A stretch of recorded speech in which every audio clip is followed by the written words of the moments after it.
Good evening. Welcome, all MCPS parents, private and homeschool parents, and those who are joining us by live stream. And students. Are there any students out there? Raise your hand. I see a few. Fantastic, because this is all about you. Thank you for your interest in the program meeting students' needs for enrichment and acceleration in the elementary level. We hope that we have planned an informative program for you this evening to learn about the numerous opportunities for meeting students' needs for enrichment and acceleration. This evening, we have our directors, instructional specialists, center principal, and teachers to give you an overview of all that is available for your child in meeting their needs. This evening, you will hear about the current enriched and accelerated programming in your current local school, the Center for Enriched Studies, formerly known as the Center Program for the Highly Gifted, and how it differs from what is available at your home school, both in instructional approach and academic environment. The name is different, but the program is the same. We will address frequently asked questions. We have tried to anticipate all of your questions, and at the end we will allow some time for you to ask questions that may not have been covered. We will review the timeline, and you have the timeline and frequently asked questions on your pink sheet that you got at the door. It is now my pleasure to turn the program over to the Director of the Division of Accelerated and Enriched Instruction, Meredith Casper. Hi, welcome. We're very excited to see you tonight, and we'd like to talk to you a little bit about the Centers for Enriched Studies. So when we look at the curriculum and you make choices, I want you to think that there are really no bad choices as you think about all the things that we have to offer in MCPS for our students who need enrichment and acceleration. So I wanted to start at where we're at right now in terms of things that are available to your children in their school. Within Curriculum 2.0, we do a lot of critical thinking skills that allow them to provide connections between reading and writing and science and social studies to really help develop their habits of mind and help them to be able to think about curriculum from different perspectives besides just reading, just writing, just science, just social studies, or just math. When you look at your projects, we offer a quarterly inquiry project, which really is a research-based project, which allows them to really look at the curriculum and expand it and to think about it from different perspectives. Beginning in kindergarten, we offer math enrichment weekly. There are about 5 to 6 opportunities that are available weekly on their report card. You will now see that, have you all seen your new report card? We had conferences yesterday. Well, they're getting ready to come. There's actually a box on the report card now that says, "My child participated in enrichment," and it'll show up for every quarter. So you will be able to know whether your child participated in enrichment on the report card. Beginning in grade 4, we offer what's called a compacted math pathway, meaning that they will take all of grade 4, all of grade 5, and all of grade 6 between the grades of 4 and 5. Those recommendations are done by your 3rd grade teachers and are sent over to the school, but it's also a way to look at how we meet the needs of our students within our local program.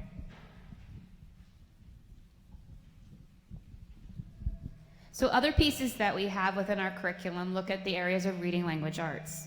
We have junior grade books. We have William and Mary. Junior grade book uses a focus on questioning, reasoning, literary analysis, higher level discourse using multicultural texts, and is seen quarterly at all grade levels beginning in kindergarten. William and Mary is a theme-based approach and allows students to examine and discuss concepts and themes about multiple genres using advanced reading levels, conducting issue-based research, and presenting findings which begin at grade 3 for implementation. There are 3 different models. There's an introductory model, there's a partial model, and there's a full model, and they usually happen during semester 2. So when you look at those things, there are different ways, in addition to looking at what type of advanced core text we're providing our children, whether we're doing literature circles, whether we're doing author studies, whether we're doing different types of research practices. So I don't want to convey that the only way to be enriched in reading is to participate in junior grade books or William and Mary. Teachers are very talented, and there's lots of ways to take their reading level and to explore concepts differently. Also within science and social studies, we have some integration of historical concepts and parallels more with our inquiry-based projects. So then we ask yourself, if these things are in our regular schools, why do I need to look at the Centers for Enriched Studies? The Centers for Enriched Studies are designed, as we said, well, they were originally designed as a center program for the highly gifted. You might have seen it as the CPHG program, as our frequent acronym in the MCPS acronym world. But they're designed right now for students whose needs that cannot be met in their local school, and they're seen as an outlier in their peers. So we're looking for students who don't have someone to learn with, who doesn't have a peer group of people to work together with to be able to access the enrichment and acceleration that's written into the curriculum. The goal of our program is to provide a highly able students with access to accelerated and enriched instruction. We use some of the similar concepts of junior grade books and William & Mary, but the text level that we're utilizing is different in terms of how they access that content. So we're not taking things that are atypical, but things that are typical and pushing their learning a little bit further. We are pleased to say that we offer two different approaches. We have a regional program. Some of you will go to Barnsley or Drew or Pinecrest or Oakview, or looking at Cold Spring or Clear Spring or Fox Chapel. So we also were pleased last year with the choice study to offer 4 local regional schools. So that means the schools within their schools, such as Matsunaga. We went to Piney Branch, we went to Stonegate, and we went to Rachel Carson, drawing a blank, sorry about that. So those were for students who were in their local school who had a large peer group. We're going to continue to look as we roll through the choice study this year at other opportunities for the fall for our students next year, but we have not made any decisions on them right now. And as we said, they are designed for students who our needs are not met and providing them with a background and moving forward.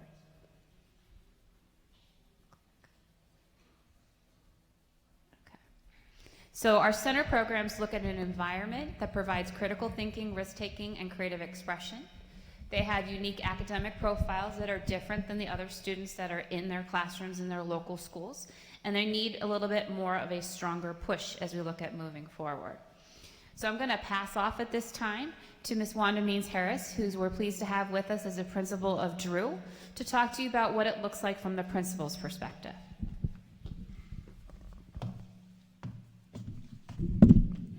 Hi, good evening.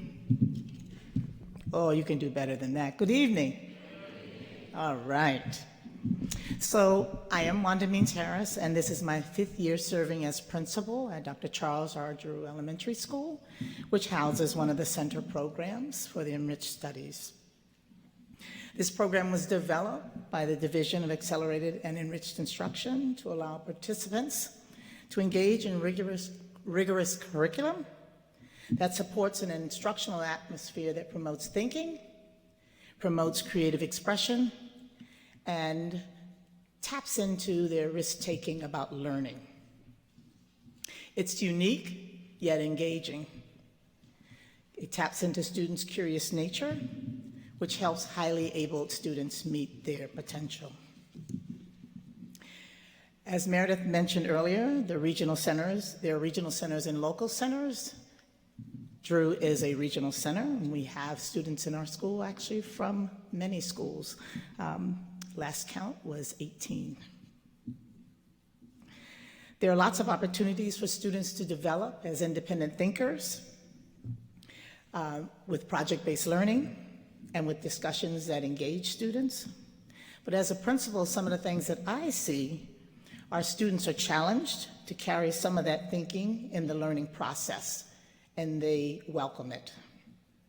They've learned to utilize a lot of strategies and processes for tackling new tasks, but are asked to do this more and at a higher level, and sometimes at a quicker pace. They have strategies for problem solving and getting unstuck when they are stumped by a problem or task that they've been given. And they are a wealth of information. You know that, you live with your children who are highly able, but they know how to retrieve it when they're tackling new concepts. You'll hear a little bit more about that when the teachers come up. So let's talk a little bit about instructional design. As you can see from this slide, this program utilizes the Maryland State adopted Common Core standards for both grade 4 and grade 5. The curriculum focuses on interdisciplinary connections between literacy, social studies, and science. But again, as a principal, I'm always interested in getting feedback from families, and you really have to ask the students because after all, they do live this program. So I want to share with you what our students say about the centers and who they're designed for. They say that it's designed for students who are always thinking outside the box and who like challenges. They say that the program is for students who want to be there. So I asked them, tell me a little bit more about that. And they said, you have to be brave because you're meeting a lot of new people and you're leaving a place where you are comfortable and you were top dog. But the cool thing, they said, is that you get to meet a lot of kids and work with a lot of kids who are like you in so many ways, and the teachers really push you, and they like that.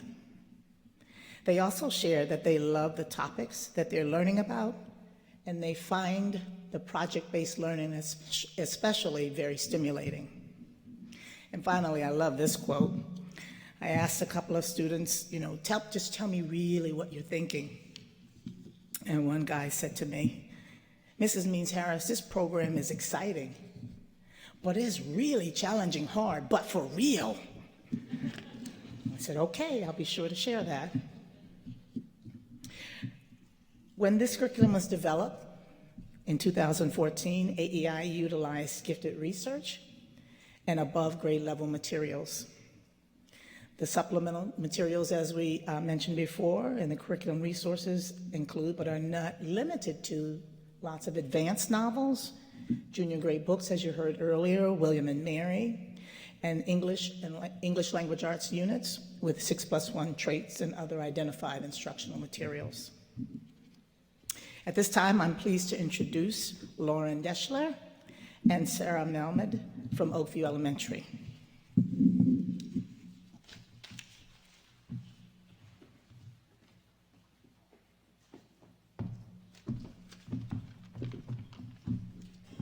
Hi, my name is Sarah Melmed. Good evening, I'm Lauren Deschler, and we are both our second year teaching at the program at Oakview Elementary School. So you've heard all about the project-based learning, so we're going to talk about more what that looks like in the classroom. The centers provide a learning environment that enriches, accelerates, and extends the MCPS curriculum, which is already there. We provide an environment that provides a rigorous academic program. We engage the students in problem solving and critical, creative, and evaluative thinking. We engage in academic dialogue and develop an openness to new ideas, getting them thinking outside the box. They discover new problems and new solutions. They pursue in-depth independent study and acquire advanced research skills. So just some examples of what it looks like in the classroom and how it's connected to all of the subjects. Currently in writing, they're creating public service announcements about environmental issues. In science, they're studying the Chesapeake Bay and environmental issues that are happening in the Bay and the communities around them. In social studies, they'll study sustainable communities, and so they're able to make connections across all of the subjects. Okay, so a little bit more about the instructional approach. So with the program, it provides appropriate challenging instruction and advanced materials by using a wide variety of instructional strategies, which allows students to become facilitators of their own learning, which really just means that what we're doing is we are taking the content, but we try to encourage them to speak up and tell us what are they interested in, how can we adapt it. For example, in social studies coming up, we're learning about economics, and I have to go through a lot of the stuff that's in the curriculum, but I've said to them, once we get through with that, because they move pretty quickly through it, what are you interested in?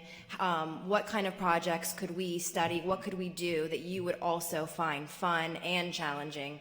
So really getting their feedback more so than just going just based off of the curriculum. So it is rigorous, but a lot of student choice, We often give them choices for homework options, for their projects. They have lots of opportunity to voice what they're interested in and use that in the classroom. So the classes at the center are flexible and fluid, so students may switch between different teachers for different subjects. For example, at Oakview, I teach math and science, and Ms. Mohamed teaches reading and social studies, and then we both teach a writing class. Math instruction follows the MCPS math curriculum. I know you heard about the Math 4-5, so students, based on their third grade teacher, get recommended either into the accelerated compacted Math 4-5 class or traditional Math 4. And those recommendations, like I said, do come from their homeschool, from their third grade teacher.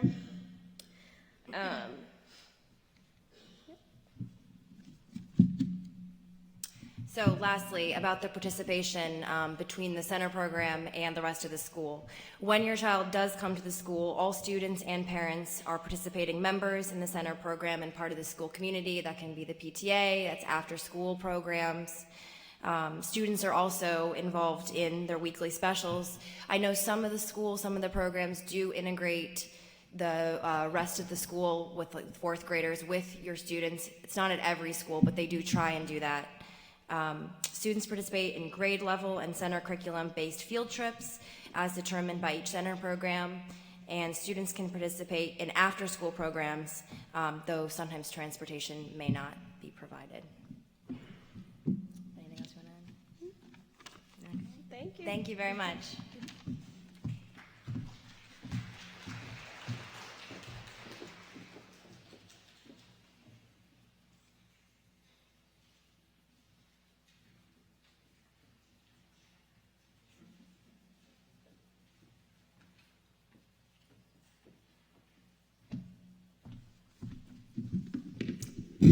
I'm back to talk to you about the admissions process.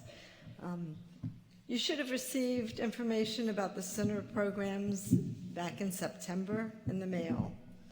This year, instead of requiring parents to complete an application, all students will be reviewed centrally for eligibility to test for the center program.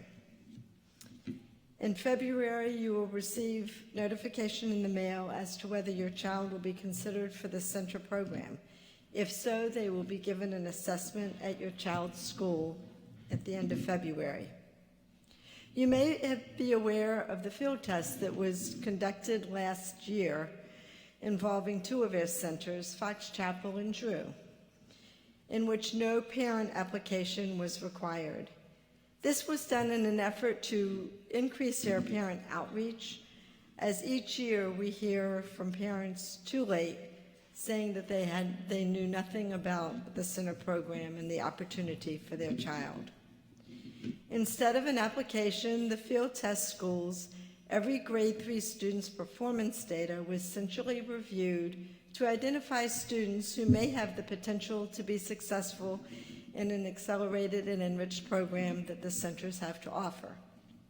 The field test was successful in that it surfaced an increased number of students who were demonstrating the potential, whose families may have not been aware of the opportunity in the past.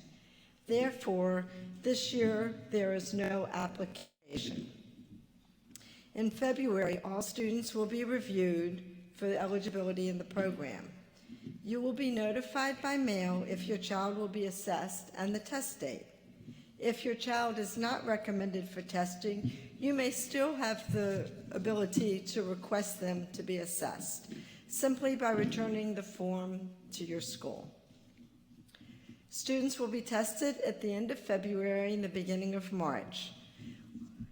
The test is will be tested online in your local school.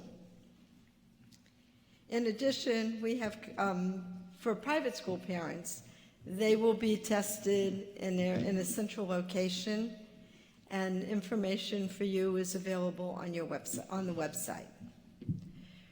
The folks at the front desk, front entry, also have a registration form for private school parents for you to take with you. Eligible students are given an online above grade level assessment at their current school. You will also be notified by mail of that test date. Testing will take place at the end of February, the first week of March. A word about testing. If your child wakes up in the morning not feeling so great or is sick with a fever, please do not send them to school. There is no way they can perform their best when they're not feeling well. Your school will be providing them a makeup test date. Private homeschool parents, you will also receive a makeup test date for your child if they are sick. There really is no way to prepare for this test. We recommend a good night's sleep and a good breakfast. There are a limited number of seats for the program. Students who demonstrate an academic need beyond that which can be easily provided at their local school will be considered for a seat in the program. A central committee meets to review the students, examining a variety of data to determine those students whose needs will best be met at the center. They're looking at academic performance, standardized tests, the local peer group, and the potential for success with acceleration and instruction. Decision letters will be mailed in April. There is transportation available to the center programs. You need to consider the transportation when deciding whether to join the center. MCPS provides transportation from central stops. Usually they are at MCPS schools. Stops may be several miles from your home, and you as parents are responsible for arranging transportation for your student to that pickup location and to be able to pick them up at the end of the day. Bus trips can vary in length, but may be up to an hour. You cannot take your neighborhood bus that goes to your local school and then expect to catch the bus for the center program, because the buses going through your neighborhood will be coming through later than the buses going to the center.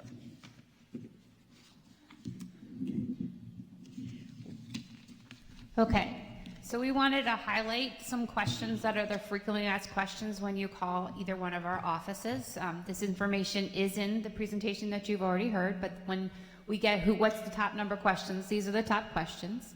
So what data points are we looking for at selection?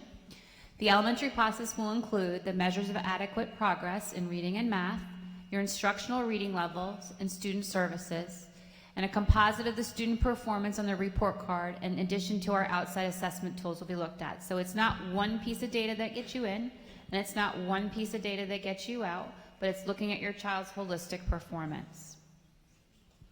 How will I know which math class my child has been recommended for? As we said earlier, the schools will send that information to us and letting us know which class they've been recommended. It is not an expectation to be enrolled in this program that you must be in the 4-5 math class. There are many children who are still taking grade 4 math, and that's perfectly fine. So it is not an expectation that they go forward to 4-5. What is the average class size? Our center programs follow the MCPS guidelines for class size. We sit at about 28 students in grade 4 or 5 in a classroom. And is it possible for me to take my local bus to school? No. As Mrs. Shevitz told you, the transportation routes are different. There's a high probability if you try to do that you will miss your transportation stop. I had a couple parents last year who said, oh, I can do this, it will work. Maybe, and it worked once, and then it didn't work again. We do our best to provide centralized spots from our elementary schools. If you look online at our center programs, you'll be able to see the stops that currently exist. We usually stay true to where we've been before, so there are places from centralized locations as well. So we want to take an opportunity to let you ask a couple questions, and then we will take the opportunity to handle a little bit more of one-on-one questions at the end. Yes, sir.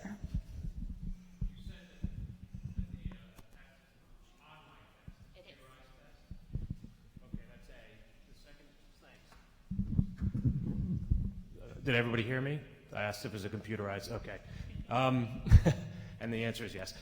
So how much is that, is it all pretty much a multiple choice, or is there expectation to be able to type and write an answer? Because typing skills can impact the ability to take the test. So our test is online. They will take the test online, very similar to how they take mapped assessment now. So it's a similar format to what they've used before.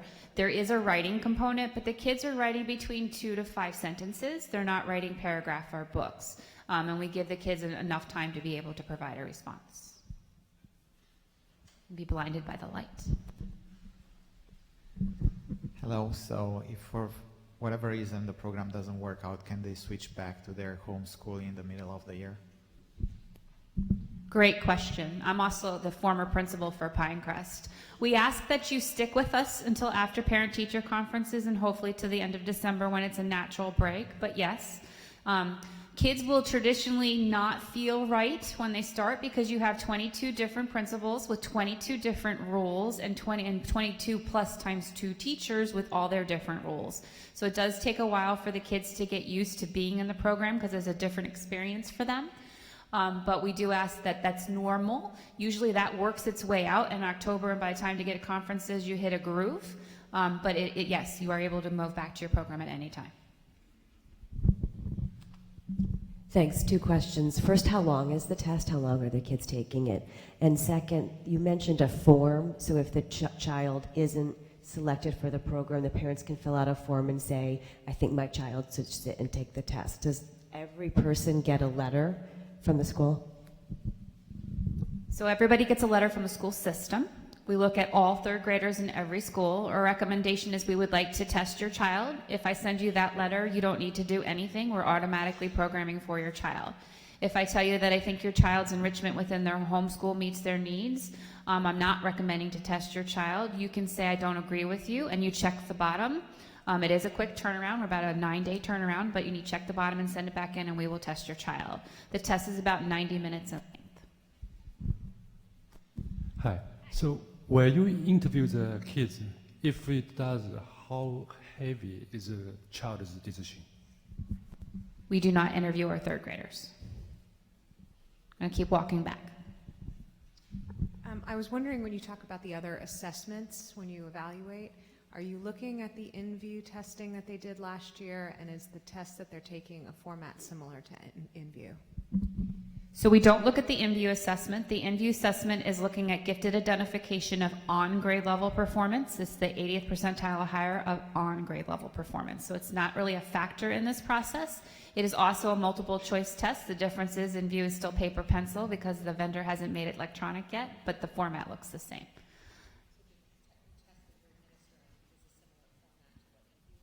It's a similar format in terms of the types of questions that it asks, and it's multiple choice as well.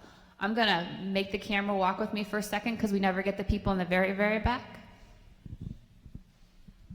Hi, I was just wondering if there's a place where we could go online and see like the bus transportation route to kind of get an idea of the timeline.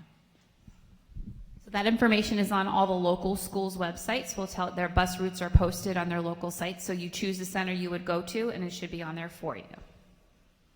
Okay, one more, and then I know the cameraman's going to get mad because I'm too far back. Thank you. I'm wondering what happens after this program, because I understand this is an elementary school program, so what happens after the 5th grade? So if you're school A, change it to school B, and then what happens after that? So our programs are not an automatic feeder to the middle school. We reapply at grades 3, at grades 5, and grade 8.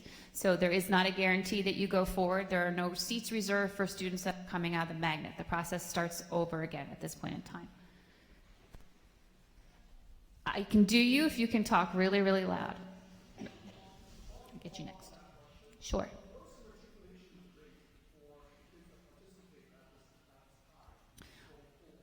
Well, I really don't feel comfortable answering that question right now because we're changing our processes. We're moving forward with the system surfacing of our students from the middle school, so things are going to look differently than what they've looked in the past. Real loud? Sure.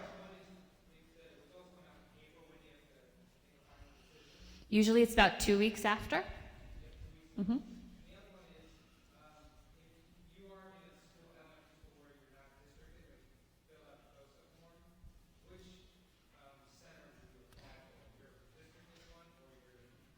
Your district address puts you at your district school, so not within your COSA, but what is your local school from your home address?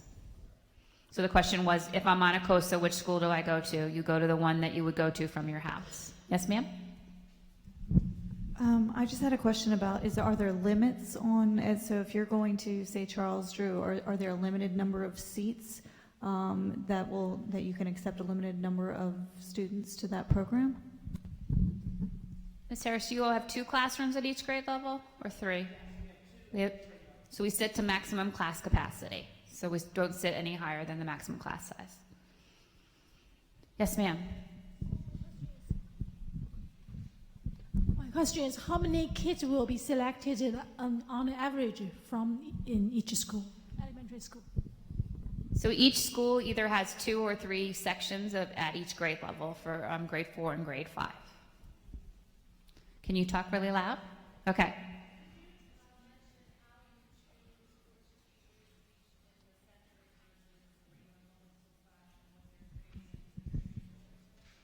Okay, so the question is how do I choose my center teachers, and how does that differ from how regular teachers are taught or chosen?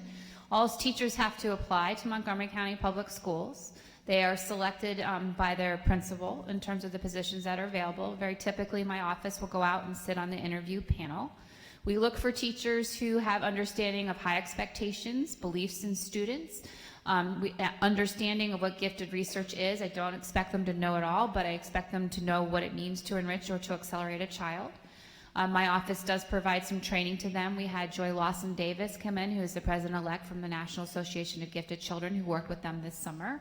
My specialists go out and do on-site professional development. They have quarterly planning, depending on what stage of the process your school is in, to provide support and ongoing reflection with them.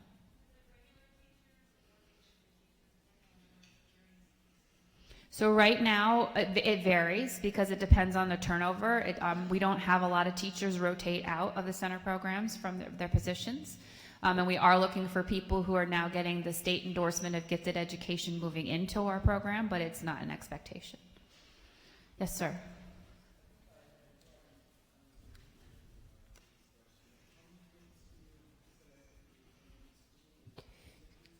It's either 2 or 3 each. They're not consistently the same in every single school, but it's no less than 2 and no more than 3.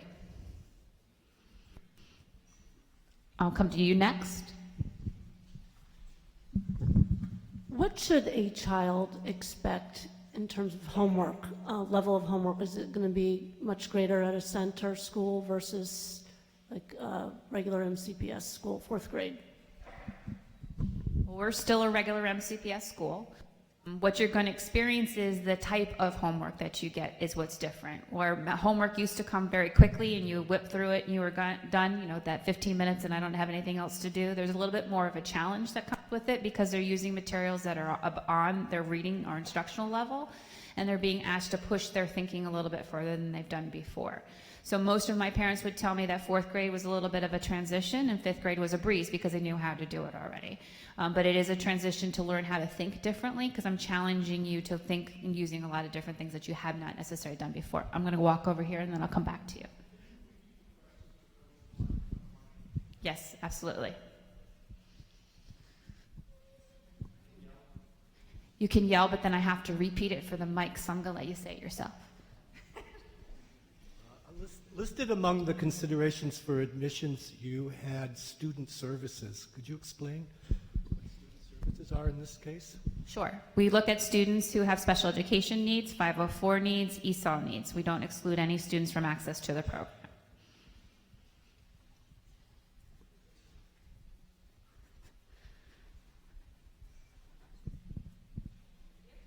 Is there a restriction of how many students will be selected from each school?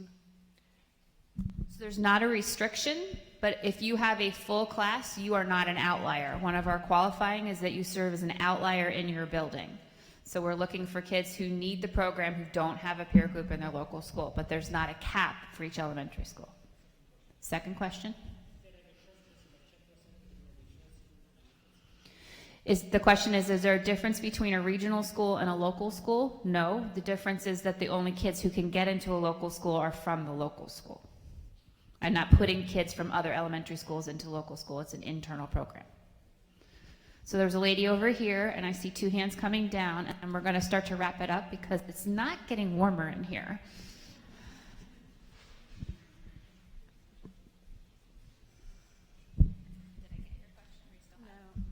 So I'm a little bit different as a non-MCPS parent, and I wanted to know about the flexibility for kids who have never taken a standardized test. The email that I got today is that it's a 4-hour standardized test on February 15th from 8 to 12. And so I was just wondering if there was the kind of flexibility for kids who have never had to sit for a standardized test, let alone for 4 hours.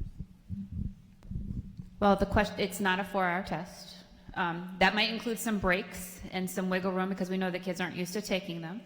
And the kids are really answering a multiple choice question. So if you've had, most of our kids have had opportunity in the different types of schools to answer an A, B, C, D test. The difference is instead of filling in the dot, I know St. Bernadette's used to have the Scantron test that they would do with them. You're just going to put that answer on a computer versus doing those pieces together.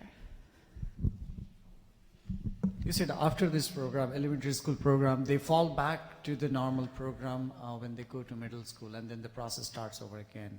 So how does that help, like when they're already performing at above grade level, and then when they, at grade 6, they fall back to the same old system? So I didn't say that they fall back. I said that they go back, which is different. Our middle schools are expected to offer enriched and accelerated instruction for our students as well. We have advanced English and advanced world studies, and they're looking at rolling out. We have a math pathway that continues forward. So there is enrichment in our middle schools as well. And I don't want to discount the fact that our local schools do offer enrichment as well. So if you're selected for the testing, then how much is the testing count towards whether or not your child is selected? Or is it a holistic approach, or is it just the test? Great question. The test does not get you into the program. The test is looked at with, I think it was question 1, multiple data points on your child. So the test is a factor looking at reasoning skills. We look at academic performance, we look at their voice, we look at their need. There's a lot of different factors to get them. The test is only one of multiple pieces. I'm going to get him because I got you before. Appreciate that. Thank you for this. So I guess real quickly, one thing I'll be wrestling with is how can I critically evaluate this program and compare it to the pros and cons that my current situation is. So if I feel my current school doesn't provide quite as much enrichment, obviously this looks great. What I'm wondering is if you can provide some assistance to me to help me evaluate what are the cons, what will my daughter lose besides the obvious social upheaval. Like I said before, there aren't any bad decisions. You want to ask your child how your child feels about their classroom. So you can ask the questions about whether they see Junior Great Book or William and Mary and what type of book they're reading and are they continuing to move forward in their reading level. But you want to ask your child, do you feel challenged every day? Do you feel a love for learning? Are you done with learning before the teacher finishes direct instruction? And ask those types of questions. You can also go ask your teacher, what does it look like? What is my child engaging in? What is my child not engaging in? What do I need to help push my child with a little bit further? Because there really isn't a bad decision because we do have enrichment in MCPS. This is just specialized enrichment for people who really don't have that peer group. Okay, I'm going to walk all the way around and I'm going to let you have the last word.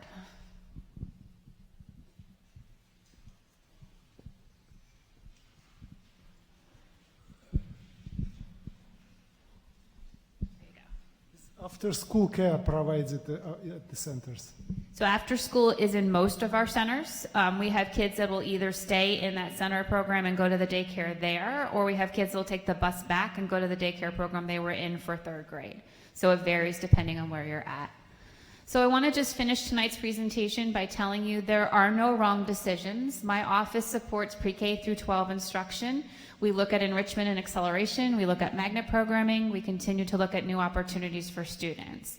This is a family-based decision. You need to think about what the impact is going to be on your family.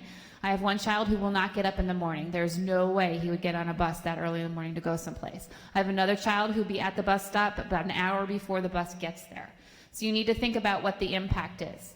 If you are a parent who has your child enrolled in 5 or 6 things after school, you might not be able to be enrolled in 5 or 6 things after school because your homework is now going to challenge you and it's going to look a little bit different. But there aren't bad decisions. Our schools offer amazing things for children, and this is just one additional opportunity that we offer for our students. We want to thank you for your presentation and your support tonight.